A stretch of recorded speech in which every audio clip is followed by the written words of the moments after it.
Hi hello నమస్తే welcome to our channel lucky lotus. నేను ఇవాళ మీకు కాకరకాయల కూర ఉల్లిపాయలతో కలిసి చేదు ఎక్కువ లేకుండా ఎలా చేసుకోవాలో మీకు చూపిస్తాను. కాకరకాయలు ఫ్రెష్గా ఉంటే పైన పీల్ చేయాల్సిన అవసరం లేదు. అలా కాకుండా కొంచెం వడబడినట్టుగా కానీ కొంచెం లైట్గా పండినట్టుగా కానీ ముద్రిపోయినట్టుగా అనుమానం వస్తే కొంచెం పైన పీల్ చేసుకొని ఆ ముక్కలు కట్ చేసి పండిన గింజలు ముదిరిపోయిన గింజలు ఉంటే తీసేసుకోవాలి. అలా అన్ని కాయల్ని శుభ్రం చేసి ముక్కలుగా కట్ చేసి లోపల క్లీన్ చేసి పక్కన పెట్టుకోవాలి. లేత కాయలు అయితే లోపల క్లీన్ చేయాల్సిన అవసరం లేదు, లేత గింజలు బాగుంటాయి.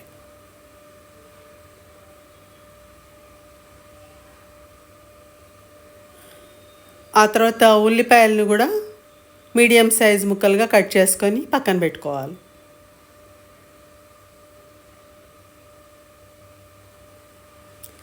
అలా 2 రకాల ముక్కల్ని కట్ చేసి పక్కన పెట్టుకున్న తర్వాత స్టవ్ మీద గిన్నె పెట్టి కొంచెం వాటర్ పోసి, అంటే ఈ ముక్కలు మునిగేటట్టు వాటర్ ఉండాలన్నమాట.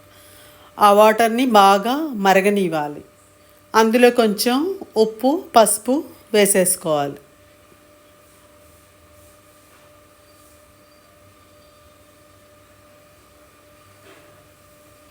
అలా మరుగుతున్న వాటర్లో ఈ కాకరకాయ ముక్కలు ఏవైతే ఉన్నాయో అవి వేసేసి 2-3 పొంగులు వచ్చేటట్టుగా ఉంచి ఎక్కువసేపు ఉడకబెట్టాల్సిన పని లేదు. ఎందుకంటే వాటర్ మరుగుతున్నప్పుడు తొందరగా అయిపోతాయి, కలర్ తొందరగా చేంజ్ అవ్వకుండా అలా గ్రీన్గా బాగుంటాయి అన్నమాట.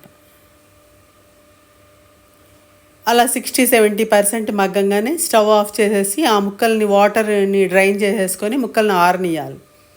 ఆ తర్వాత బాండీ పెట్టుకొని స్టవ్ మీద మనం ఏదైతే ఎడిబుల్ ఆయిల్ వాడుతున్నామో ఆ ఆయిల్ వేసేసుకొని ఆయిల్ హీట్ అయిన తర్వాత జీలకర్ర అంటే జీరా తెలుసు కదా, ఆ సీడ్స్ వేసేసుకొని ఆ జీలకర్ర గింజలు కొంచెం పొంగంగానే ఈ కాకరకాయ ముక్కలు ఏవైతే ఉన్నాయో ఆరబెట్టిన ముక్కలు అవి అందులో వేసేసుకొని లైట్గా కదిలిస్తూ ఫ్రై చేసుకోవాలి.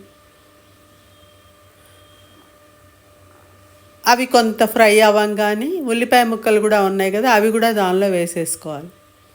వేసుకొని రెండింటినీ కలిపి అలా కదిలిస్తూ జెంటిల్గా చితికిపోకుండా చక్కగా ఫ్రై చేసుకోవాలి. ఈ ఫ్రై అవ్వడం అనేది పచ్చివాసన ఎలాగో ఉండదు, అవి ఉడికిపోయినాయి కాబట్టి ఉడకపోవడం అనే సమస్య లేదు. ఉల్లిపాయ ముక్కలు ఏ రేంజ్లో ఫ్రై అవ్వాలి, ఆ కాకరకాయ కలర్ ఏంటి అని చూసుకొని మీరు ఫ్రై చేసుకోండి.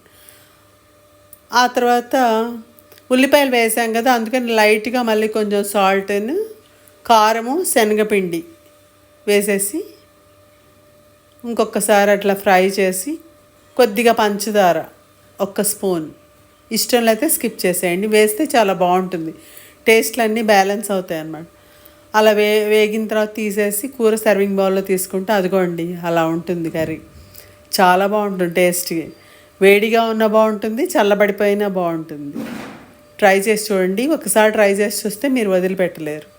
Thanks for watching the video నచ్చితే లైక్ చేయండి, షేర్ చేయండి, సబ్స్క్రైబ్ చేయండి ఛానల్కి. నమస్తే.